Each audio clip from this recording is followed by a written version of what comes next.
அப்போஸ்தலர் 3:1. அந்த அழைப்பு அவனை எங்கே கொண்டு போனதுன்னு பாருங்க. ஜெபவேளையாகி 9ஆம் மணி நேரத்திலே பேதுரும் யோவானும் தேவாலயத்துக்கு போனார்கள். இதுதான் முக்கியம். அழைப்பு பெற்றவன் ஒரு நீதிமானாய் மாறி மகிமைப்படணும்னு சொன்னா முதல்ல அவனுக்கு தேவை இயேசுவின் மார்பில் சாய்ந்திருக்கிற ஒரு வாழ்வை பயிற்சிவிக்க வேண்டுமானால் அவன் முதல்ல போக வேண்டிய இடம் எங்கதான்? தேவாலயத்தில் போய் ஜெப வேளையில இருக்கணும். ஜெப வேளைங்கிறது ரொம்ப முக்கியம். பிரேயர் லைஃப் இருந்தா ஒரு மனுஷனுடைய அஸ்திபாரம் எப்படி இருக்குன்னு அர்த்தம்? ஸ்ட்ராங்கா இருக்குன்னு அர்த்தம். பிரேயர் இல்லாம ஒருத்தன் ஊழியம் செஞ்சாலோ அற்புதங்கள் செய்தாலோ அடையாளங்கள் செய்தாலோ என்னைக்காவது ஒரு நாள் இந்த அஸ்திபாரம் என்ன செய்யும்? அசையும், ஆடும், விழுதும், நொறுங்கி போயிடும். ஒரு மனுஷனுக்கு வேற என்னவும் செய்ய முடியாட்டாலும் ஜெபம் இருந்தா அவனுடைய வாழ்க்கை போதுமானது. அந்த ஜெப வேளை வந்தபோது 11 சீசர்கள் இருக்காங்க. இன்னொருத்தன் பட்டத்துக்கு புது பட்டத்துக்கு மத்தியாசம் வந்தாச்சு. 12 பேர்ல 2 பேர் தான் எங்க போறாங்க? ஜெப வேளையில தேவாலயத்துக்கு போறான், ஜெப வேளையை பயன்படுத்துறான். மற்ற 10 பேர் எங்க போயிட்டாங்க? அப்படி என்ன ஊழியம் நடந்துருச்சு? எல்லாரும் பரிசுத்த ஆவி தான் பெற்று அடுத்த நாள் நடக்கிற சம்பவம் தான் இது.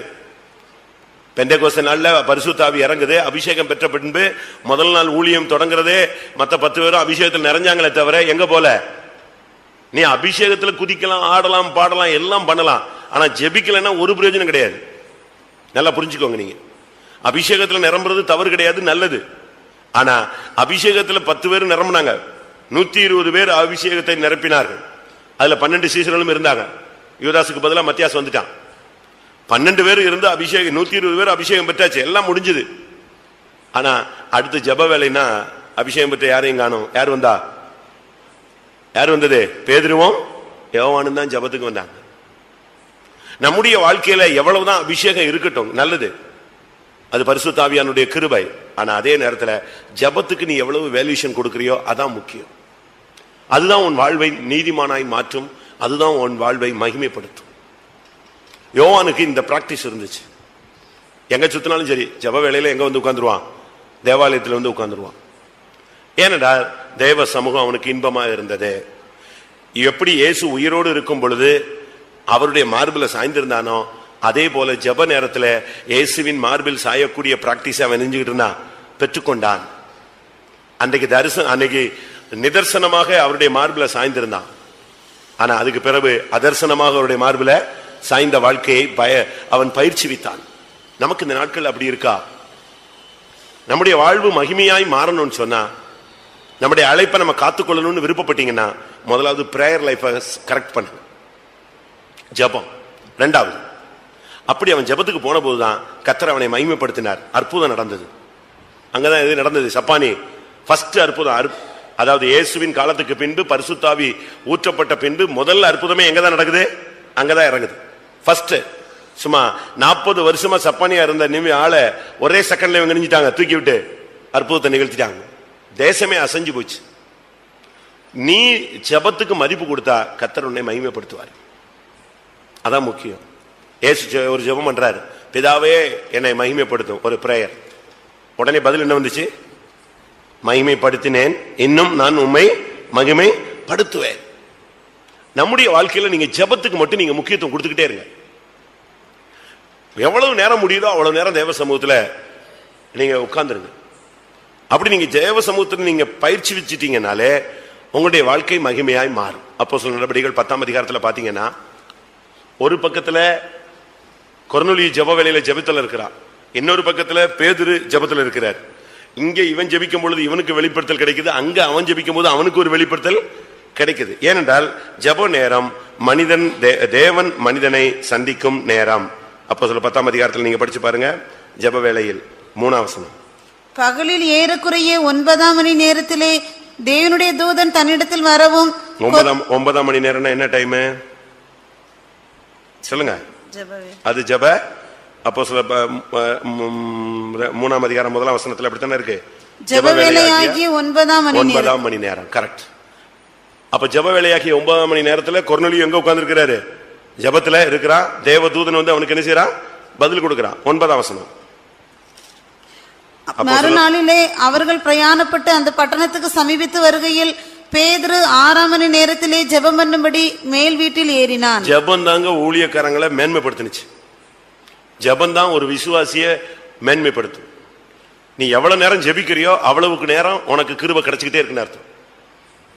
ஜெபம் இல்லைன்னா அற்புதம் நடக்காது, அதிசயங்கள் நடக்காது, மகிமைப்படக்கூடிய அனுபவங்கள் நடக்காது. சப்பானிய லைட்டா அப்படி தூக்கி விட்ட உடனே பெரிய அற்புதம் ஆயிடுச்சு. எலும்பி நடந்து ஓடி குதிச்சு அவன் துள்ளிட்டான். எப்படிப்பட்ட ஒரு கிரியை தேவன் நடப்பித்தார். நம்முடைய ஜெபம் தான். அழைப்பு இருந்தா மட்டும் போதாது. அழைப்பு ஒரு மனிதனை மகிமைப்படுத்துறதுக்கு அவனுடைய லைஃபை எப்படி கர்த்தர் அழகா கொண்டு போனார்னு பாருங்க. சரியான ஒரு ஜெபம். அடுத்ததாக இந்த அழைப்பு, இந்த அபிஷேகம், இந்த ஜெபம் அவனை தூணா மாத்திருச்சு. கலாத்தியர் 2ஆம் அதிகாரம் 9ஆம் வசனம். எனக்கு அளிக்கப்பட்ட கிருபையை அறிந்தபோது தூண்களாக எண்ணப்பட்ட யாக்கோவும் கேபாவும் யோவானும். பாத்தீங்களா, யோவானை யாரா மாத்தியாச்சு? ஒரு சாதாரண மனுஷன். ஆனா ஒரு காலத்துல இயேசுவை விட்டுட்டு கெத்செமனே தோட்டத்தில் ஓடி போன ஒரு ஆள், ஒரு குழந்தை போல இயேசுவின் மார்பில சாய்ந்து கொண்டிருந்த ஒரு நபர். ஆனா இப்ப பாத்தீங்கன்னா இவன் தூணா நிக்கிறான். ஒரு சாதாரண மனுஷன் ஓடி போன ஒரு ஆளு அந்த அழைப்பு அவனை திருப்பி கொண்டு வந்து அவனை தூணா நிப்பாட்டிடுச்சு. நம்முடைய லைஃப்ல நம்ம எவ்வளவு தூணா இருக்கிறோம் கர்த்தருக்கு. இந்த சபைக்கு நீங்க ஒரு தூணா இருக்கீங்களா?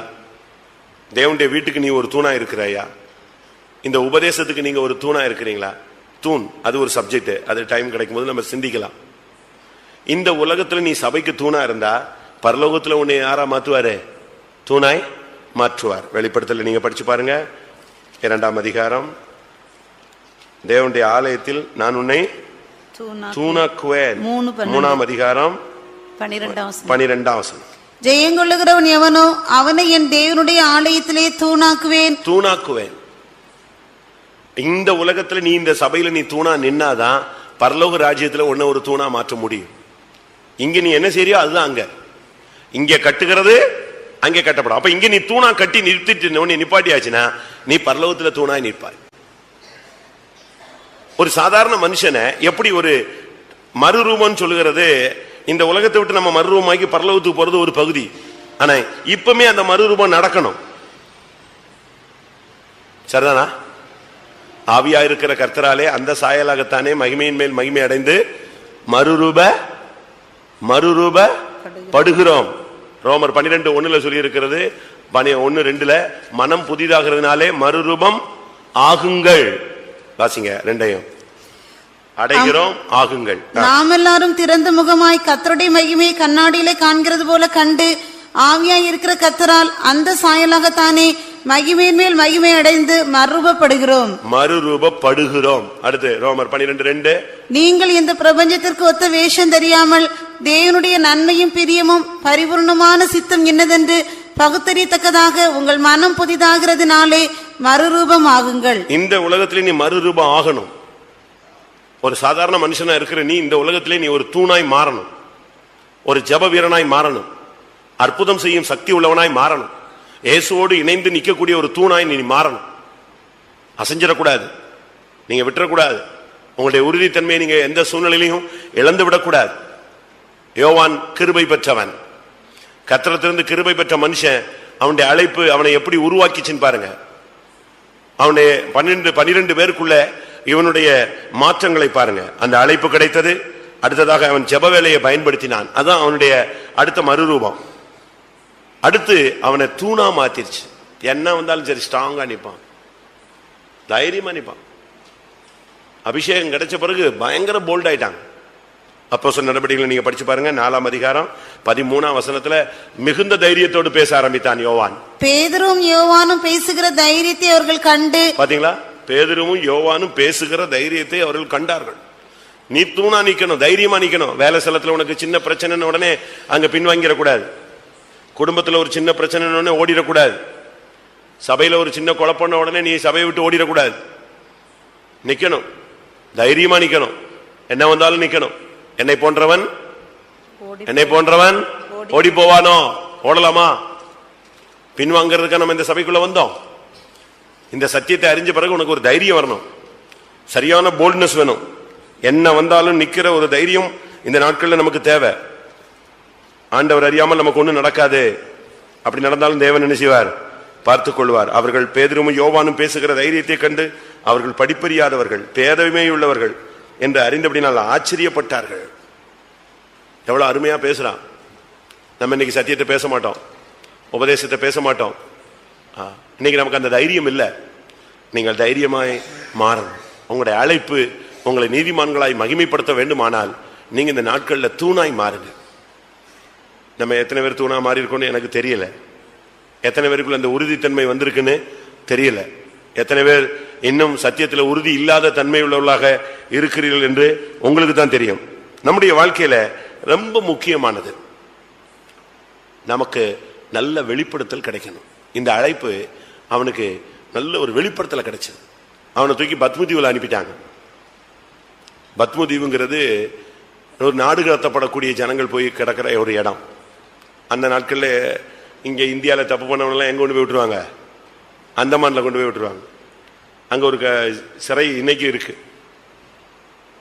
நாடு கடத்தப்பட்ட எல்லாரும் அங்கதான் கிடப்பாங்க. ஏன்னா அங்கிருந்து அவன் எங்க வர முடியாது, எந்த நாட்டுக்கும் வர முடியாது. அப்படிப்பட்ட ஒரு இடம். அதுபோல அந்நாட்களிலே இருந்த இடம் பத்மு. ஏனென்றால் இந்த யோவான கொதிக்கிற எண்ணெய் சட்டிகளை தூக்கி போட்டாங்க வறுத்துறணும்னு. ஆனா இவன் அதுல மிதந்துகிட்டு இருந்தானே தவிர என்ன செய்யல, சாகல. அந்த எண்ணெய் அவனை ஒன்னும் பாதிக்கல. கொதிக்கிற எண்ணெய் சுண்ணாம்பு காலவாசல்ல போட்டாங்களாம். இவனை அப்படியே பஸ்பமாக்கிடணும். அங்கேயே அவனை என்ன செய்யல, ஒண்ணுமே பண்ண முடியல. தண்ணியில அமிழ்த்தினாங்களாம். அப்பமா அவன் என்ன செய்யல, சாவல. சரி எங்கிட்ட இப்ப பொழைச்சிட்டு போன்னு சொல்லி எங்க விட்டாங்க? பத்மதீவுல கொண்டு போய் உள்ள விட்டாங்க. இவங்க நினைச்சது இவங்க சோறு தண்ணி இல்லாம செத்து போயிருவான், தனிமையிலேயே செத்து போயிருவான். ஆனா இவன் டெய்லி எங்க போயிட்டு வந்துட்டான்? வெளிப்படுத்தல் 1ஆம் அதிகாரத்தில் பாத்தீங்கன்னா, நான் பத்மதீவில் இருந்தேன், கர்த்தருடைய நாளில் நான் ஆவிக்குள்ளானேன். எங்க போயிட்டேன்? பரலோகத்துக்கு போயிட்டாங்கிறான். ஒவ்வொரு நாளும் ஒவ்வொரு சபைக்கு வருகிற தூது வந்துகிட்டே இருந்துச்சு. எபேசு சபை உடனே எழுதுவான், சிமர்னா சபை எழுதுவான், பிலதெல்பியா சபை எழுதுவான், லவோதிக்கேயா சபை எழுதுவான், பெர்கமு சபை எழுதுவான், தியத்தீரா சபை வந்துகிட்டே இருக்கும். அவனுக்கு பரலோகத்துல இருந்து செய்தி வந்துகிட்டே இருக்கும். இல்லை இவன் போயிடுவான். எங்க போயிடுவான்? டிரான்ஸ்ல ஆவிக்குள்ளாயி அங்க போயிடுவான். அந்த சோதனை, வேதனை, துக்கம், பசி, பட்டினி இத அவன் மனசுல கொண்டு வராம கர்த்தருடைய சபைக்கு எழுதணும், பரலோகத்தை பார்த்து எழுதணும். ஒரு வெளிப்படுத்தல் உள்ள ஒரு மனுஷனாய் மாறினான். அவன் தான் அழகா சொல்றான், புதிய எருசலேம் ஆகிய மணவாட்டி இறங்கி வருகிறதை நான் என்ன செய்தேன்? கண்டேன். சியோன் மலையில நிக்கிற ஒரு கூட்டத்தை பார்த்தேன். பேதுரு பார்த்தாரா? கபடற்ற உத்தம இஸ்ரவேல் நாத்தான் மேல் பார்த்தானா? மத்தேயு பார்த்தாரா? யார் பார்த்தது? யார் பார்த்தது? வெளிப்படுத்தல பார்த்தது. அந்த வெளிப்படுத்தின விசேஷம் எழுதுனது யாரு? யோவான். திவ்ய வாசகன் அவனுக்கு பேரு. திவ்ய வாசகனாகிய யோவானுக்கு வெளிப்படுத்தின விசேஷம் யோசிச்சு பாருங்க. அவனுடைய வெளிப்படுத்தல் பழைய ஏற்பாட்டில் உள்ள தீர்க்க தரிசனங்களுக்கு ஒத்து வந்துச்சு. தானியேல், எசேக்கியேல் இவங்க சொன்ன தீர்க்க தரிசனம் அழகா எக்காலம் ஊதும், கலசங்கள் ஊற்றப்படும் சொல்றாங்களா, முத்திரை உடைக்கிறது எல்லாமே தெளிவா எழுதுறான். கரெக்டா அப்படி சியோன் மலையை பார்த்துட்டு நான் நேத்து யோசிச்சேன், இது எப்படி பார்த்திருப்பான்? 1,44,000 பேர் எப்படி கண்டுபிடிச்சிருப்பான் சொல்லுங்க? பின்பு நான் பார்த்த பொழுது சியோன் மலையில் ஆட்டுக்குட்டியானவருடையும் அவருடைய பிதாவின் நாமம் தரித்த 1,44,000 பேரையும் நிற்க கண்டேன். எப்படி பார்த்திருப்பான்? நீங்க கண்ணை மூடாமே சொல்லுங்க பாப்போம். இப்ப கண்ணை மூடா உங்களுக்கு தெரியாது, சொல்லுங்க இப்ப எப்படி பார்த்திருப்பான்னு சொல்லுங்க. எனக்கு நானா ஒரு கற்பனை நேற்று பண்ணி பார்த்தேன். நான் அப்படியே பார்த்தேன், அவன் பார்த்துக்கிட்டே வந்திருப்பான். அந்த கும்பல நம்பர் போட்டிருப்பாருன்னு நினைக்கிறேன். அப்படியா? 1,44,000 லாஸ்ட் நம்பர். அதுக்கு மேல 1-2 தேடி பார்த்திருப்பான். இல்ல, ஆனா அடுத்த பார்த்தவங்க நம்பர்லாம் எப்படிதான் இருந்துச்சு? கீழே 1,30,000 இப்படிதான் இருந்துச்சு. 44,000 பிரேக். யாரு பேர்ல இருந்துச்சோ தெரியல, எந்த ஆளு இந்த நம்பர்ல இருக்கான்னு தெரியல. இங்க உட்கார்ந்து இருக்குதா, நானா ஏதோ ஒரு நம்பர்ல ஒரு ஆள் யாரா இருக்கும், இன்னும் வரப்போற ஒரு கூட்டமோ சந்ததியோ. 1,44,000. அதுக்கு பிறகு நம்பர் இல்ல. அப்பனா அவன் சொன்னா, நான் 1,44,000 பேரை நிற்க கண்டேன். போய் அங்கேயே சுத்திட்டான். ஃபுல்லா ரவுண்டு தான். இவங்க நினைச்சது இவன் சோறு தண்ணி இல்லாம கடந்து இருப்பான் அப்படின்னு. ஆனா இவன் சோறு தண்ணி இல்லாம இங்க இல்ல, எங்க போயிட்டா? அங்க போய் ஃபுல்லா ஒரு ஆவிக்குள்ளாகிறது, நேர போறது, எல்லாத்தையும் பார்த்து வந்துருவோம். ஒவ்வொரு ஸ்டெப்பா அழகா பார்த்துட்டு வந்தான். யோசிச்சு பாருங்க, இந்த வெளிப்பாடெல்லாம் எப்படி கிடைச்சது? மனவாட்டியை எப்படி பார்க்க முடிஞ்சது? அவன்கிட்ட ஆண்டவர் சொல்றார், ஏறி வா, இங்கே ஏறி வா, நான் உனக்கு என்ன செய்யறேன்? ஆட்டுக்குட்டியானுடைய மனைவியாகிய மனவாட்டியை நான் உனக்கு காண்பிக்கிறேன். அருமையா காண்பிச்சார. அப்ப அவன் மைண்ட்ல மாம்சமே இல்ல, உலகத்திலே இல்ல. அவனுடைய சிந்தை முழுசும் அடுத்த நாள் என்ன வெளிப்படுத்தல் இதான் இருந்துச்சு. இந்த அளவு அவனுடைய வாழ்க்கையை தெய்வம் மாற்ற முடிந்தது. மனவாட்டியை குறித்த ஒரு சரியான வெளிப்படுத்தல் பெற்ற ஒரு மனுஷன். அடுத்ததாக வெளிப்படுத்தல் 1:9 வாசிங்க. தன்னை குறித்து அவன் என்ன பேசுகிறான்? வெளிப்படுத்தல் 1:9. உங்கள் சகோதரனும் இயேசு கிறிஸ்துவின் நிமித்தம் வருகிற உபத்திரவத்திற்கும் அவருடைய ராஜ்யத்திற்கும் அவருடைய பொறுமைக்கும் உங்கள் உடன் பங்காளனுமாய் இருக்கிற யோவானாகிய நான் தேவவசனத்தின் நிமித்தமும் இயேசு கிறிஸ்துவை பற்றிய சாட்சி நிமித்தமும் பத்மோ என்னும் தீவிலே இருந்தேன். எப்படி?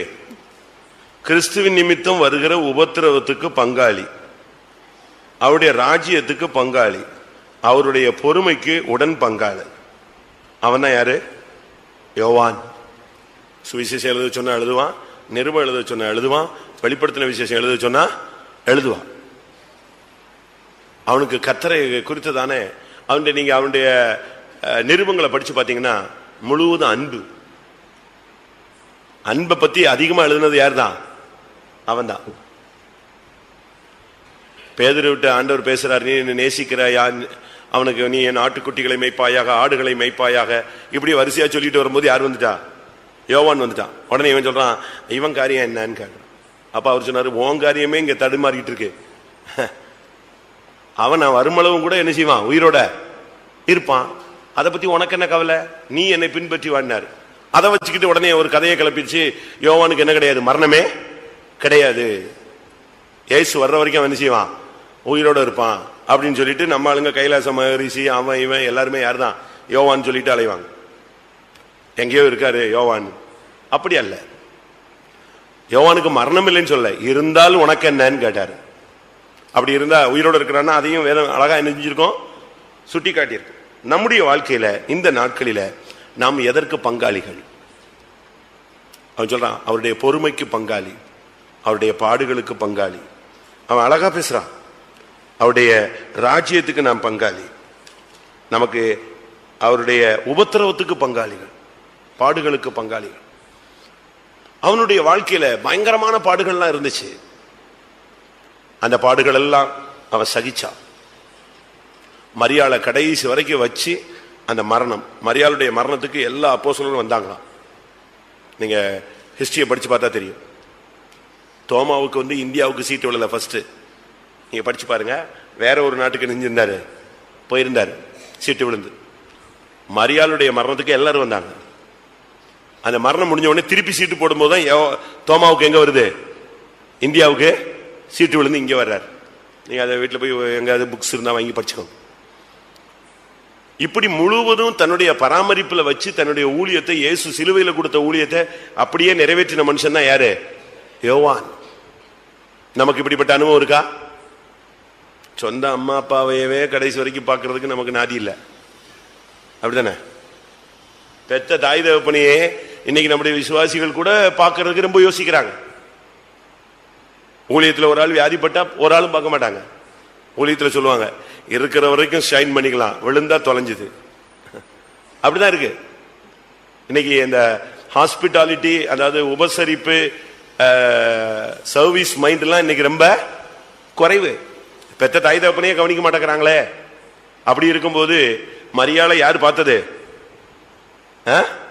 அந்த வயசான காலத்துல கடைசி வரைக்கும் இருந்து அந்த தாயை தன்னுடைய சொந்த தாய் போல பராமரிச்சா. அதனாலதான் அன்பை பத்தி எழுதுகிறார், அந்த அன்பின் தன்மையை பத்தி எழுதுகிறார். ஏசு பாருங்க, பேதுருவை கூப்பிட்டு, எப்பா நீயும் உன் சகோதரியாகிய மனைவியும் சேர்த்து எங்க அம்மாவை பாத்துக்காங்க, நீங்க 2 பேரும் சேர்ந்தா நல்லா பாத்துக்கலாம், அப்படியே சொன்னாரு இல்லையே? இவர் கையில தான் கொடுத்தாரு. உன்னுடைய கையில நம்பி சில ஊழியத்தை கர்த்தர் கொடுப்பார். அது ஜெப வாழ்க்கையா இருக்கலாம், விசுவாச வாழ்க்கையா இருக்கலாம், ஏதாவது ஒன்றை உன்னை நம்பி கையில கொடுத்திருப்பார். அதை நீங்க வச்சிருக்கீங்களா, பராமரிச்சீங்களா, விட்டீங்களான்னு உங்களுக்கு தான் தெரியும். உங்க கையில் என்னத்தை ஒப்பு கொடுத்தார் யோசிச்சு பாருங்க. ஒரு மனுஷன் சொல்றான், பைபிள்ல இருக்கு, இந்த மனுஷனை நான் வர்ற வரைக்கும், நான் சொல்ற வரைக்கும் நீ பாதுகாத்துக் கொள்ளணும்னு. அப்படி பாதுகாத்து கொள்ளாவிட்டால் என்ன நடக்கும் இருக்கா? அப்படி வசனம் இருக்கா? ஒருத்தன் கையில ஒப்பு கொடுத்துட்டு நான் வர்ற வரைக்கும் நீ என்ன செஞ்சுக்கணும், விட்டுறக்கூடாது அப்படின்னு சொல்றான். ஆனால் யோவான் கடைசி வரைக்கும் அந்த வேலையை செய்த ஒரு மனுஷன். அடுத்ததாக அவனுடைய வாழ்க்கையில பார்க்கும் பொழுது மார்க்கு 5ஆம் அதிகாரம் 37ஆம் வசனம். மார்க்கு 5:37. பேதுருவையும் யாக்கோபையும் யாக்கோபின் சகோதரன் யோவானையும் தவிர வேறு ஒருவரும் தம்மோடு வருகிறதற்கு இடம் கொடாமல். இயேசு கிறிஸ்து எங்கெல்லாம் போனாலும் இந்த யோவான் இல்லாத ஒரு இடமே கிடையாது. ஒரு அற்புதம் நடக்குது, ஒரு மரிச்சவனை எழுப்புறாரு, ஒரு இடத்துல ஒரு கிரியை நடப்பிக்க போறாருன்னு சொன்னா யாரு கூட போவா அந்த இடத்துல? யார் அந்த இடத்துல இருக்கிறது? யோவான் இருப்பா, பேதுரு இருப்பாரு, யோவான் இருப்பாரு, யாக்கோபு இருப்பார். யோவான் இல்லாம இயேசு ஒரு அற்புதங்களை நடத்த போறது இல்ல. அந்த அளவு இயேசுவோடு நெருங்கி நின்ற ஒரு மனுஷன். 12 பேர் இயேசுவின் சீஷர்கள் தான், இயேசுவுக்கு பட்சபாதம் கிடையாது. ஆனா இந்த 12 பேர்லயுமே இந்த 3 பேர் என்னது, கொஞ்சம் போல்டான ஆளுங்க. உடனே பதில் சொல்லுவான், உடனுக்குடன் தீவிரமா கிரியை செய்வான், என்ன சொன்னாலும் செய்வான். கெத்சமனே தோட்டத்தில் கூட பாருங்க, 11 பேர் போறாங்க. 11 பேர் போனா 8 பேரை ஒரு இடத்துல நிறுத்திடுறாரு. அடுத்து 3 பேரை கூட்டு எங்க போறாரு? அந்த கெத்சமனே தோட்டத்திலேயே இன்னொரு பாட்டு இருக்கு, அங்க போய் 3 பேர்த்தையும் பேசுறாரு. திரும்ப அங்கிருந்து அப்புறம் போய் தனியா உட்கார்ந்து ஜெபம் பண்றாரு. திருப்பி யாற்ற வராரு? இந்த 3 பேர்ட்ட வராரு. அப்போ பிரேயர் லைஃப்லயே 2 ஸ்டைல், 2 அனுபவம் இருக்கு. நார்மல் பிரேயர் இருக்கு, அடுத்து இன்னும் என்னது, இயேசுவோடு இன்னும் க்ளோஸா இருக்கிற ஒரு பிரேயர் லைஃப் இருக்கு. அதுலயும் யார் தான் வருவா? யோவான் தான் வருவா. எவிரிவின் மகளை எழுப்பும் போது எல்லாரும் சீசர்களோடு தான் போறாரு, ஆனா 3 பேர் மட்டும் தான் உள்ள கூட்டு போனாரு. அந்த அளவு இயேசுவோடு நெருங்கின ஒரு தனித்துவம் வாய்ந்த மனுஷன் தான் யோவான். சரி, இப்ப இயேசு போயிட்டாரு, அவர் எடுத்துக்கொள்ளப்பட்டாச்சு, ஓட்டத்தை முடிச்சிட்டாரு, மகிமைக்கு போயிட்டாரு. இப்ப பரிசுத்த ஆவி அருளப்பட்டது. இப்ப நீங்க பாத்தீங்கன்னு சொன்னா இப்பவும் பேதுரு கூட நிக்கிறது யாருதான்? பேதுரு கூட யாக்கோபு வர மாட்டான். இப்ப யாரு க்ளோஸா நிக்கிறது அப்படின்னா என்ன அர்த்தம்? நடத்திப்புக்காரங்களோடு நிக்கிற ஒரு தன்மை. பேதுருவும் யோவானும் தான் ஜபாலயத்துக்குள்ள போறாங்க. அப்படித்தானே இருக்கு பைபிள்ல. பேதுருவும் யோவானும் எந்த இடத்துல பாத்தீங்கன்னா பேதுருவும் யோவானும் தான் உள்ள வந்துகிட்டே இருப்பாங்க. 2 பேரும் ரொம்ப க்ளோஸ் ஆயிட்டாங்க. நீங்க எப்படி தெய்வத்தோடு க்ளோஸா இருக்கீங்களோ அதே அளவு நடத்திப்புக்காரங்களோடு நீங்க என்ன செய்யணும்? க்ளோஸா இருக்கணும். அதான் ரொம்ப முக்கியம். அப்படி இல்லைன்னு சொன்னா, உனக்குள்ள ஒரு சரியான ஒரு ஐக்கியம் இல்லைன்னு சொன்னா அது வெளியே தெரிஞ்சிடும். அற்புதம் நடக்காது, அதிசயம் நடக்காது, பெரிய காரியங்களை நீ நடப்பிக்க முடியாது. தெளிவா இருக்கு. எப்படி இயேசுவோடு 3 பேர் போய்கிட்டே இருந்தாங்களோ அதே மாதிரி இப்ப அடுத்து பேதுரு தலையாயிட்டாரு. தலையோட சேர்ந்து இவன் செய்றான், யோவான் கூட வந்துகிட்டே இருப்பான். இன்னும் 2-3 இடங்கள்ல நீங்க படிச்சு பாத்தீங்கன்னா இந்த தன்மையை நீங்க தெளிவா விளங்கிக்கலாம். எங்கெல்லாம் பேதுரு இருக்கானோ அங்கெல்லாம் யோவான் இருப்பார், வந்துருவார், கூட சேர்ந்து வந்துருவார். நம்முடைய வாழ்க்கையில நம்ம எப்படி இருக்கிறோம்? அதனால தான் பவுல் இதே யோவான் சொல்லும் போது எங்களுடைய ஐக்கியம் யார்கிட்ட இருக்கு? பிதாவாகிய தேவனோடும் அவருடைய குமாரனாகிய கிறிஸ்துவோடும் இருக்கிறது. நீங்களும் எங்களோடு 1 யோவான் 1:3. நீங்களும் எங்களோட ஐக்கியம் உள்ளவர்கள் ஆகும்படி நாங்கள் கண்டும் கேட்டும் இருக்கிறதை உங்களுக்கும் அறிவிக்கிறோம். எங்களுடைய ஐக்கியம் பிதாவோடும் அவருடைய குமாரனாகிய இயேசு கிறிஸ்துவோடும் இருக்கிறது. இன்னொரு அர்த்தம் வசனம் சொல்றேன். அப்போஸ்தலர் 8:14. அதாவது பேதுருவும் யோவானும் சேர்ந்து போனதுக்கு ஒரு எவிடன்ஸ். இன்னொரு எவிடன்ஸ், சமாரியர் தேவவசனத்தை ஏற்றுக்கொண்டதை எருசலேமில் உள்ள அப்போஸ்தலர்கள் கேள்விப்பட்டு பேதுருவையும் யோவானையும் அவர்களிடத்திற்கு அனுப்பினார்கள். இவங்க 2 பேரும் தான் ரொம்ப க்ளோஸா இருப்பாங்க. அப்ப நாம பரிசுத்தவான்களோடும் ஐக்கியமா இருக்கணும், தேவனோட ஐக்கியமா இருக்கணும். இப்ப பவுல் யோவான் சொல்றாரு, எங்களுடைய ஐக்கியம் பிதாவோடும் அவருடைய குமாரனாகிய கிறிஸ்துவோடும் இருக்கிறது. நீங்களும் என்ன செய்யுங்க? எங்களோட ஐக்கியமாய் மாறுங்கள் சொல்றாரு. இன்னைக்கு நம்மில் எத்தனை பேர் இப்படிப்பட்ட ஒரு உண்மையான ஐக்கியத்தை வளர்த்துக் கொள்வோம்? எனக்கும் ஆண்டவருக்கும் தெரியும், மற்றவங்களுக்கு தெரிஞ்சிடணும்னு அவசியம் இல்லை. உனக்கும் ஆண்டவருக்கும் தெரியும். இங்க நீ ஒருத்தட்டி ஒப்புரவாகலங்கிறதும் ஊருக்கெல்லாம் என்ன செய்யும்? தெரியுமா தெரியாதா? ஆண்டவருக்கு தெரியாதா? ஒரு சிலர் சொல்லுவாங்க அது எனக்கும் ஆண்டவருக்கும். அது என்ன அப்படி என்ன நீ ரொம்ப க்ளோஸ் ஆயிட்ட? அங்க க்ளோஸா இருந்தா இங்க என்ன செய்யும்? அது தெரியும்.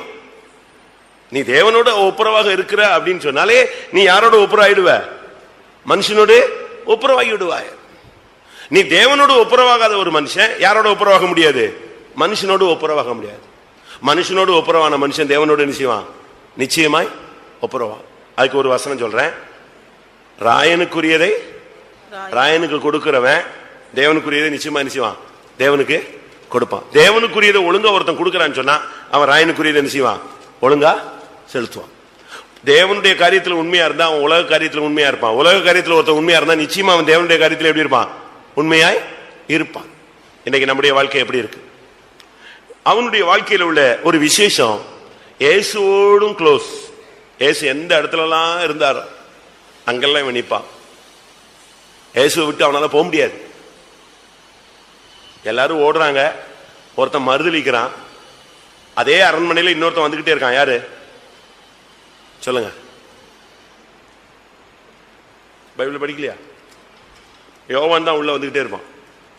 அவனுக்கு அவரை விட்டு எச்சமணி தூரத்தில் ஓடினாலும் பேதுரு அரண்மனைக்கு வந்து மறுதளிச்சிட்டான்.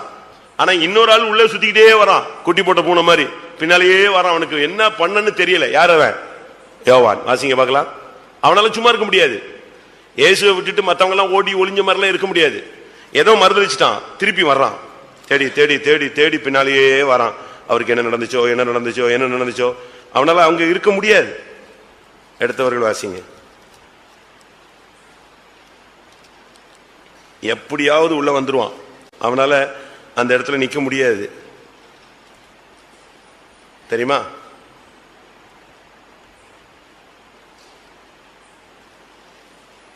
சரி, தெரியலன்னு விட்டுருங்க. நம்ம அடுத்த சப்ஜெக்டுக்கு போலாம்.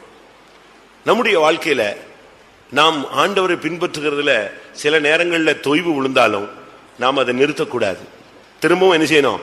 ஆண்டவரை தேடுகிற அந்த தன்மை நமக்குள்ளே உண்டாக வேண்டியது அவசியம். இயேசுவுக்கு அன்பா இருந்த சீசன் அவன் உள்ள வந்துட்டான்னு ஒரு இடத்துல இருக்கு. அவனால அங்க இருக்க முடியாது.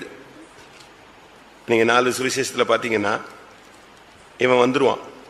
அப்படியே ரவுண்ட் அடிச்சு உள்ள வந்து என்ன நடக்குதுன்னு பாக்குறதுக்கு வந்துருவான். இயேசுக்கு என்ன ஆச்சோ என்ன ஆச்சோ என்ன ஆச்சோன்னு வந்துருவான். சரி, அடுத்த சப்ஜெக்ட் வருவோம். மார்க்கு 10ஆம் அதிகாரம் 35ஆம் வசனம். அப்பொழுது செபதேயுவின் குமாரராகி யாக்கோபும் யோவானும் அவரிடத்தில் வந்து, போதகரே, நாங்கள் கேட்டுக்கொள்ள போகிறதை நீர் எங்களுக்கு செய்ய வேண்டும் என்று விரும்புகிறோம் என்றார்கள். என்ன அவங்க கேட்டுக்கொள்ள போறது? என்னது? சிங்காசனத்தில் என்ன வேணும்? வலது பக்கம் வேணும், இல்லைன்னா இடது பக்கம் வேணும். எவ்வளவு கரெக்டா வரான் பாத்தீங்களா? அவனுக்கு வந்து இயேசுவின் மார்பிலேயே இருந்து பழகிட்டு அவனை கொண்டு போய் 10 அடி தள்ளி உட்கார வச்சா அவனால நினைச்ச முடியாது, உட்கார முடியாது. அதனால அவன் கேட்கிறான். அண்ணனும் தம்பியும் வந்து கேட்கறாங்க. யோவானும் யாக்கோவும் வராங்க. 2 பேரும் வந்துட்டு அவங்க அம்மாவையும் கூட்டு வந்துட்டு பேசுறாங்க. நீங்க சிங்காசனத்துல வரும் பொழுது, மகிமையில வரும் பொழுது, நம்முடைய ராஜ்யத்துல வரும் பொழுது என் பையன்ல ஒருத்தன் எங்க இருக்கணும்? வலது பக்கம். ஒரு பையன் எங்க இருக்கணும்? இடது பக்கம். இது இங்க எப்படி இருக்கு? இன்னொரு இடத்துல இவங்க 2 பேருமே வந்து கேட்டதாக இப்ப வாசிச்ச, திருப்பி வாசிங்க. அப்பொழுது செபதேயுவின் குமாரராகி யாக்கோபும் யோவானும். மத்தேயுல நீங்க படிச்சு பாத்தீங்கன்னா அவங்க அம்மாவோட சேர்ந்து வராங்க. அவங்களுடைய வாஞ்சி, அவனுடைய யோவானுடைய வாஞ்சியை பாருங்க. ஒன்னு இயேசுக்கு ரைட்ல இருக்கணும், இல்லைன்னா இயேசுக்கு லெப்ட்ல இருக்கணும். அப்படின்னா என்ன அர்த்தம்? இயேசுவோடு க்ளோஸா நிக்கணும். நான் பரலோகத்துல நான் நினைக்கிறேன் அந்த சியோன் மலையில கூட நெக்ஸ்டா நிக்கிறது யாராதான் இருப்பான்? யாராதான் இருப்பாரு? நிச்சயமா யோவானா இருப்பாரு. ஏன் தெரியுமா? இயேசு இந்த கேள்விக்கு பதில் கொடுக்கும் போது சொல்றாரு, நான் குடிக்கிற பானத்தை குடிப்பீங்களா? நான் படுற அந்த நான் எடுக்கும் ஸ்நானத்தை நீங்க எடுப்பீங்களான்னு. உடனே 2 பேரும் சொல்றான் எடுப்போம். உடனே இயேசு சொன்னார். என்ன உடனே பட்டுன்னு பதில் சொல்றானேன்னு சொல்லிட்டு, சரி அப்படி ஆனாலும் பிதாவினால் எவனுக்கு அருளப்படுகிறதோ அவனுக்கு அது கிடைக்கும். அப்படின்னு என்ன அர்த்தம்? ஜெயங்கொள்ளுகிறவனுக்கு தான் கிடைக்கும். யோவான் ஜெயிச்சாரா ஜெயிக்கலையா? ஜெயிச்சிட்டாரு. அப்படினால அவனுடைய சிந்தையை பாருங்க. பரலோகத்துல எனக்கு வலது பக்கம் வேணும். அதுவும் யாருக்கு தான் விட்டு கொடுப்பா? சொல்லுங்க. ஒன்னு அண்ணன் ரைட் சைடு, இல்லைன்னா தம்பி ரைட் சைடு. எவ்வளவு க்ளோஸா ரெண்டு பேர் இருக்காங்க. ஊழியத்துல ரெண்டு பேரும் இருக்காங்க. நமக்கு இந்த நாட்களில் சிங்காசனத்தை பத்தி நமக்கு என்ன அறிவு இருக்கு? யோசிச்சு பாருங்க. சிங்காசனத்தை பத்தி உங்களுக்கு என்ன அறிவு இருக்கு? நம்முடைய பிள்ளைகள் சிங்காசனத்துக்கு போகணும்னு ஆசைப்படுறோமா? நம்முடைய பிள்ளைகள்லாம் வலது பாரசத்துல வந்துருவாங்களா? இடது பக்கத்துல வந்து நின்றுவாங்களா? கூட வந்து நின்றுவாங்களா? இல்ல நாமே இப்ப கண்ண முன்னா அங்க போயிடுவோமா? அவங்க கேட்கிறாங்க பாருங்க, சிங்காசனத்துல எங்களுக்கு வலது பக்கம் வேணும், இல்லாவிட்டால் இடது பக்கம் வேணும். உம்மை விட்டு ஒரு அடி கூட என்னால என்ன செய்ய முடியாது விலகி, இந்த உலகத்துல மாத்திரமல்ல மறுமையில கூட உம்மை விட்டு நாங்க என்ன செய்ய முடியாது விலகி இருக்க முடியாது. இந்த அளவு எப்படி அவனுக்கு ஒரு ஆசை வந்திருக்கும், எப்படி ஒரு தனியாத தாகம். அப்படிப்பட்ட ஒரு வாஞ்சை உள்ள ஒரு மனுஷன் தான் இந்த யோவான். அண்ணன் தம்பி பேசிட்டு வராங்க. அவங்க அம்மா ஃபுல் பூஸ்ட் பண்ணி விட்டுறாதீங்களா, இப்பவுமே கேட்டுருங்க, பிராமிஸ் பண்ணிருங்க. ஏன்னா தாவீது வந்து சாலமோனுக்கு ஒரு பத்சேபாலுக்கு என்ன இருக்காரு, ஒரு வாக்குத்தத்தம் கொடுத்தாரு. அதன்படி அவனுக்கு என்ன கிடைச்சிருச்சு? சிங்காசனம் கிடைச்சிருச்சு. இப்பமே வா போவோம். அம்மா வந்து ரெண்டு பிள்ளைகளை இழுத்துட்டு எங்க வர்றா? ஏசுத்த வரா. ஒரு விண்ணப்பம். என்ன விண்ணப்பம்? நம்ம விண்ணப்பங்கள்லாம் என்ன? நல்ல பையன் கிடைக்க வேண்டும் ஆண்டவரே, நல்ல பெண் கிடைக்க வேண்டும் ஆண்டவரே, அப்படித்தானே? நல்ல வேலை கிடைக்க வேண்டும் ஆண்டவரே. வேற என்ன சொல்லுவீங்க? என்னெல்லாம் தேவையோ நம்ம அதெல்லாம் சொல்றோம். பாவம், வேற வழி இல்லாம சொல்லிட்டே இருக்கோம்.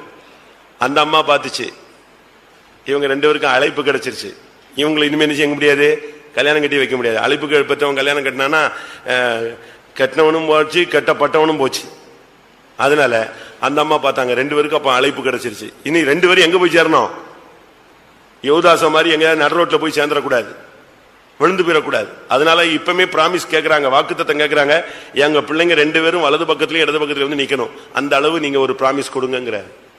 எந்த அளவு அவங்களுக்கு பரலோகத்தை பத்தி ஒரு நம்பிக்கையும் நிச்சயம் இருக்கும். நமக்கு இருக்கா? சரி, அடுத்த பாயிண்ட். பேதுருவும் யோவானும் இயேசுவுக்கு ஊழியம் செய்றாங்க. நீங்க பைபிள் ஃபுல்லா படிச்சு பாருங்க. பேதுருவுக்கு யோவானுக்கு என்ன கிடையாது. ஒரு வீட்டுல ரெண்டு அண்ணன் தம்பி இருக்கிறான்னா ரெண்டு பேரும் எப்படி இருப்பாங்க? நீங்க சொல்லுவீங்க அடிச்சுக்குவாங்க, திருப்பி சேர்ந்துக்குவாங்க, அப்படித்தானே? சில இடத்துல அடிச்சுக்குவான், அதோட பிரிஞ்சே நெஞ்சிருவான், போயிடுவான். ஆனா பேதுருவுக்கும் யோவானுக்கும் யாக்கோவுக்கும் எந்த விதமான மிஸ் அண்டர்ஸ்டாண்டிங்கும் கிடையவே கிடையாது. ரெண்டு பேர்ட்ட உள்ள ஒரு பெரிய குறைவு என்னன்னா, என்னை விட கொஞ்சம் சத்தியமா பேசுவான். ரெண்டு பேருக்கு ரகசியமா பேச தெரியாது. ரெண்டு பேரும் எப்படி பேசுவான்? கட்டாப்புட்டான்னு கத்துவான். அதனால இயேசு அவங்களுக்கு என்ன பேர் வச்சிருந்தாரு? ரெண்டு பேருக்கு என்ன பேர் வச்சிருந்தாரு? போவனர் கேஸ்ன்னு வச்சிருந்தாரு பேரு. ஏன் தெரியுமா? இடிமுழக்கத்தின் மக்கள். மெல்ல பேசுனா என்னதே அப்படிமா. நம்மளுக்கு அப்படிதான். அதே மாதிரி அவங்களுக்கு வந்து இந்த சவுண்ட கண்ட்ரோல் பண்ண தெரியாது. வெகுளித்தனமா சத்தமா போல்டா பேசுவான். வாசிங்க. ரெண்டு பேருக்கும் ஒவ்வொருத்தருக்கும் ஒவ்வொரு பேர் வச்சுக்கிட்டே வந்தாரு. அதுல இவங்களுக்கு வச்ச பேரு போவனர் கேஸ் என்று அழைக்க. இவங்க ரெண்டு பேரும் போவனர் கேஸ். மார்க் 3:17. மார்க் 3:15. செபதேயுவின் குமாரனாகி யாக்கோபின் சகோதரனாகி யோவான் இவ்விருவருக்கும் இடிமுழக்க மக்கள் என்று அர்த்தம் கொள்ளும் போவர்னகேஸ் என்கிற பெயரிட்டார். அவ்வளவுதான். ரெண்டு பேரும் சத்தமா பேசுவாங்க. வீட்டுல ஆள் இருக்குன்னா ஈஸியா கண்டுபிடிச்சிடலாம். ஃபைத்தம்ல ஆள் இருக்குன்னா நினைச்சலாம், கண்டுபிடிச்சிடலாம். ஆனா ஒரு இடத்துல கூட ரெண்டு பேருக்கு என்ன கிடையாது, வாக்குவாதம் கிடையாது. நீங்க ஊழியத்தை ஃபுல்லா படிச்சு பாருங்க. யோவானும் யாக்கோபும் சண்டையிட்டார்கள், முறுமுறுத்தார்கள், பிரிந்து போனார்கள். பவுலுக்கும் பர்னபாவுக்கும் பிரச்சனை வந்துருச்சு. பவுலுக்கும் பேதுருவுக்கும் பிரச்சனை வந்துச்சுன்னு பைபிள்ல இருக்கு. பவுலும் பர்னபாவும் ரெண்டு பேரும் பயங்கர சண்டை, கடும் வாக்குவாதம். அப்படி பிரிஞ்சு போயிட்டாங்க பவுலும் பர்னபாவும். பவுல் சீலாவை கூட்டு போயிட்டான், பர்னபா மார்க்கோ கூட்டு போயிட்டான். கலாத்தியர்ல படிச்சு பாத்தீங்கன்னா விருத்த சேதனம் இல்லாத கூட்டம். இப்படி ரெண்டு கூட்டத்துக்கு மத்தியில பேதுரு மாட்டிக்கிட்டு டக்குன்னு எங்க சப்போர்ட் பண்ணிட்டாரு, விருத்த சேதனத்துக்கு சப்போர்ட் பண்ண உடனே பவுல் சொன்னா தவறு, முகமுகமா என்ன செய்தேன், எதிர்த்தேன்னு சொல்றாரு. ஆனா யோவானுக்கும் யாக்கோபுக்கும் ஊழியத்தின் பகுதியில ஒரு நாள் கூட டாஷ் கிடையாது, இடியே கிடையாது. ஆனா நீங்க பைபிள் படிச்சு பாருங்க. இதே மாதிரி அழைப்பு பெற்று ஊழியத்துக்கு வந்த ரெண்டு பேர், இன்னொருத்தர் இருக்கான். யாரு?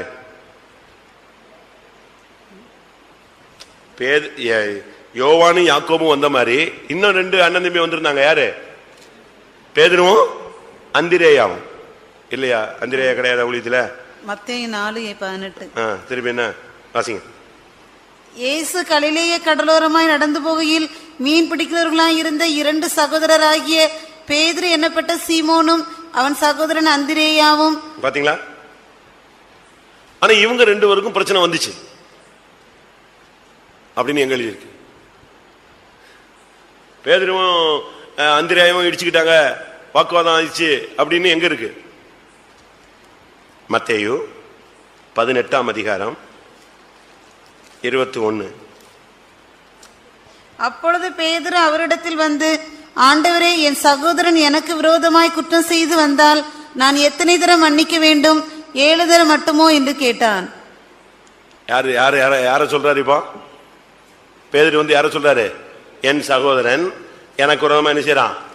பிரச்சனை பண்றான். அவனை எத்தனை தரம் தான் மன்னிக்கிறது? யாரு இவன் சகோதரன்?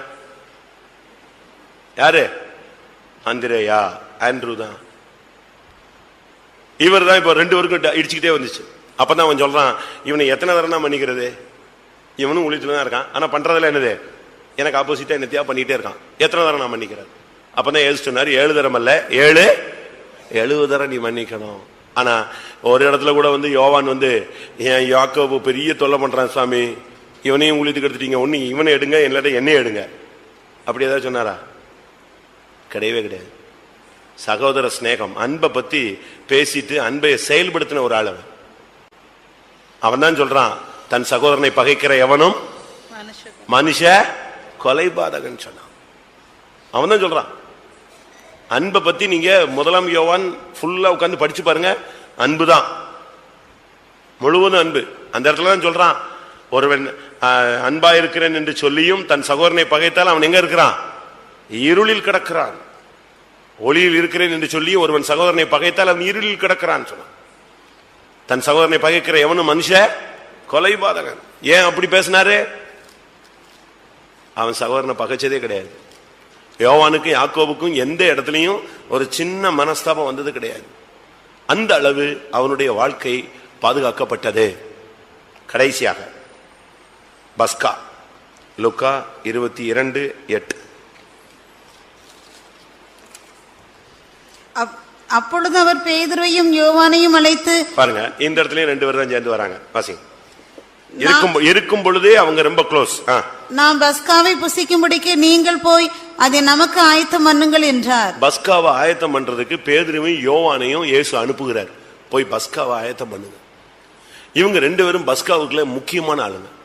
ஆயத்தம் பண்ணு, அந்த இடத்த போய் ரெடி பண்ணி அந்த ராபோஜன பந்தியை, கர்த்தருடைய பந்தி ஆயத்தப்படுத்தினதே முக்கியமான ஆளுங்க இவங்க தான்.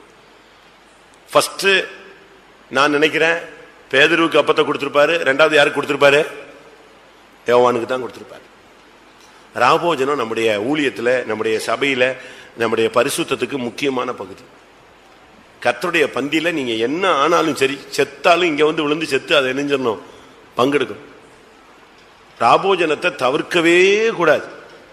ஞானசானம் எடுக்கும் போதே ஒரு தீர்மானம் எடுத்துக்கணும், சாகுற வரைக்கும் நான் ராபோஜனத்தை என்ன செய்ய மாட்டேன், தவிர்க்க மாட்டேன். குறைவுகள் வரும், பலவீனங்கள் வரும், புத்தியினங்கள் வரும். இப்ப நீங்க வந்து நல்லா வண்டியை ஓட்டுவீங்க, யாரையும் இடிக்கணும்னா நீங்க வண்டி ஓட்டுறீங்க. நம்ம லக்க போய் தொடணும்னு சொல்லி நம்ம போறோம், திடீர்னு ஒரு குழந்தை என்ன செஞ்சிடும், உள்ள வந்துடும், ஒரு சின்ன ஏதாவது ஒண்ணு ஆயிடும். அப்ப நம்ம அதுக்காக ரொம்ப உஷாரம் நம்ம போகணும். அதுபோல நம்முடைய வாழ்க்கையில சில தவறுகள், புத்தியினங்கள் நம்ம அறியாம வேற பகுதியில எங்க இருந்தலாமோ வந்து நமக்குள்ள வந்து மோதும். நீங்க சும்மா வச்சிருங்க ஒரு பாத்திரத்தை, கொஞ்ச நேரத்தில் தூசி என்ன செய்யும், அது மேல வந்து படிஞ்சிடும். அதையும் சரிப்படுத்துறதுக்கு தான் ராபோஜனம். மாம்சத்திலும் ஆவியிலும் உண்டான அசுசிகள் நீங்க உங்களை சுத்திகரித்துக் கொண்டு பரிசுத்தமாகுதலை தேவ பயத்தோடு பூர்ணப்படுத்துங்கள். அதை சுத்திகரிக்கிற வேலை தான் இந்த ராபோஜனம். ஒப்புரவாக தேவனிடத்திலும் மனிதனிடத்திலும் ஒப்புரவாக நமக்கு ஒரு குறிக்கப்பட்ட காலத்துக்குள்ள அதை சரிப்படுத்துறதுக்கு தான் தேவன் இந்த நேரத்தை கொடுக்கிறார். இந்த பஸ்காவை யோவான் விடுறதே கிடையாது. எங்கெல்லாம் ராபோஜனம் நடந்துச்சோ அங்கெல்லாம் அவர் இருப்பார்.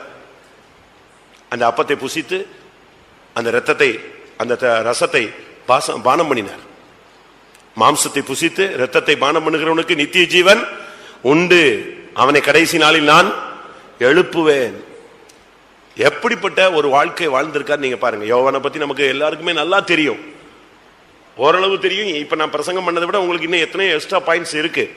நான் இப்ப டைமிங்காக நான் இதை மட்டும் எடுத்துட்டு வந்து பேசுறேன். ஆனா நம்முடைய வாழ்க்கையில இது இருக்கான்னு பார்க்கணும். அவனை அழைத்த தேவன் உண்மையுள்ளவர். அவர் அவனை அந்நாள் வரை காக்க வல்லவராயிருந்தார். உங்களை அழைக்கிறவர் உண்மையுள்ளவர், அவர் அப்படியே செய்வார்.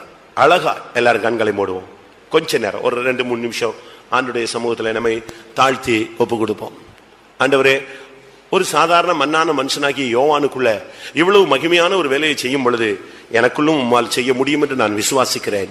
இப்படி ஒரு வாழ்க்கை நான் வாழ எத்தனிக்கிறேன், ஆசைப்படுகிறேன், வாஞ்சிக்கிறேன். இப்படிப்பட்ட ஒரு அனுபவத்தை எனக்கும் தாரும். இவைகளெல்லாம் நமக்கு திருஷ்டாந்தங்களாக எழுதப்பட்டிருக்கிறது. எல்லாருக்கும் 2-3 நிமிஷம் கண்களை மூடி முழங்கால் போடலாம். ஆண்டுடைய சமூகத்தில் கிருபை பெற்றவர்களாய் மாறுங்கள். அழைப்பு முக்கியம். வெறும் அழைப்போடு நம்ம உட்கார்ந்துட்டு இருந்தா காரியம் நடக்காது. அழைப்போடு கிருபையை பெற்றுக் கொள்ளுங்கள். அந்த அழைக்கப்பட்டவர்களை நீதிமான்களாக்கினவர், நீதிமான்களாக்கினவர்களை மகிமைப்படுத்தும் தெய்வம் நம்முடைய தெய்வம். இன்னைக்கு கர்த்தர் உன்னை இந்த மகிமையான அனுபவத்துக்கு அழைத்திருக்கிறார்.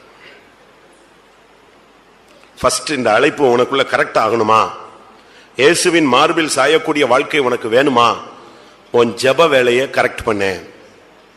எல்லாரும் கண்களை மூடுங்க. ஒரு 2-3 நிமிஷம், ரொம்ப நேரம் கிடையாது, ஒரு 3 நிமிஷம் தான். நீங்களே உங்க ஜெப வேலையை கரெக்ட், நீங்க இப்ப கரெக்ட் பண்ணுங்க. தேவ சமூகத்திலே நீங்க ஒப்பு கொடுங்க. கர்த்தாவே, என் ஜெப நேரத்தை நான் கரெக்ட் பண்றேன். காலை ஜெபமோ, இரவு ஜெபமோ, மிட் நைட் பிரேயரோ, அதிகாலை ஜெபமோ, பகல் ஜெபமோ, கிடைக்கிற நேரத்தில் ஜெபிக்கிற ஜெபமோ, பழைய மாதிரி நான் தேவ சமூகத்தில் இருக்கிற அந்த அனுபவத்தை நான் மறுபடியும் என் லைஃப்ல நான் பயிற்சி வைக்க ஒப்பு கொடுக்கிறேன். எத்தனை பேர் ஒப்பு கொடுக்க முடியும்? ஜெப வாழ்க்கையை நீங்க கரெக்ட் பண்ணிட்டீங்கனாலே அற்புதம் நடக்க ஆரம்பிச்சிருச்சுன்னு அர்த்தம். ஜெபம் இல்லைன்னா அற்புதம் நடக்காது. ஆமென். ஜெபம் இருந்தால் கர்த்தர் உன்னோடு பேசுவார். ஜெபம் இருந்தால் ஞான திருஷ்டி அடைவாய். ஜெபம் இருந்தால் கர்த்தர் உன்னோடு இடைபடுவார். ஜெபம் இருந்தால் அற்புதம் நடக்கும். அல்லேலூயா. ஜெபிக்கிற மனுஷனை கர்த்தர் தூணாய் மாற்ற போகிறார். கர்த்தர் இன்னைக்கு உன்னை சபையில கொண்டு வந்து வைத்திருக்கிறது, அலைந்து தெரியாமல் ஒரு இடத்துல உன்னை நிறுத்தினதுக்கு காரணமே நீ ஒரு தூண். தூண்கள் அலைந்து தெரிய மாட்டார்கள். ஒரு இடத்துல இருந்து வெட்டி எடுக்கப்பட்டா இன்னொரு இடத்துல அது தூணா கடைசி வரைக்கும் நிற்கும். சித்திரம் தீர்ந்த தூணாய் மாறுவாயாக. சித்திரம் தீர்ந்த தூணாய் மாறுவாயாக. கர்த்தர் உன்னை உருவாக்கி தூணாய் நிறுத்த விரும்புகிறார். நல்ல வெளிப்படுத்தல்கள் உனக்கு கிடைக்கும். ஆமென். பாடுகளில் மத்தியிலே நீ வெளிப்படுத்தல் உள்ளவனாய் மனவாட்டியை காணக்கூடிய நிலவரத்தில் நீ மாறுவாய். கர்த்தர் உன்னோடு அடிக்கடி இடைபடுவார். உனக்கு ஒரு தைரியம் உண்டாகும். மிகுந்த பலனுக்கு எதுவான தைரியத்தை விட்டுவிடாதே.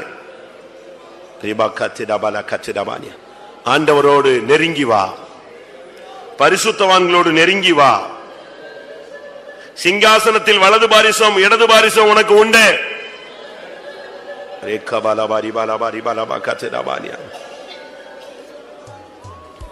ஆமென், ஆமென், ஆமென். இந்த உலகில் இயேசுவின் மார்பில் சாய்ந்தது மாத்திரமல்ல, மகிமையிலும் இயேசுவின் மார்பில் சாயக்கூடிய அனுபவத்தை பெற்றுக் கொண்டான்.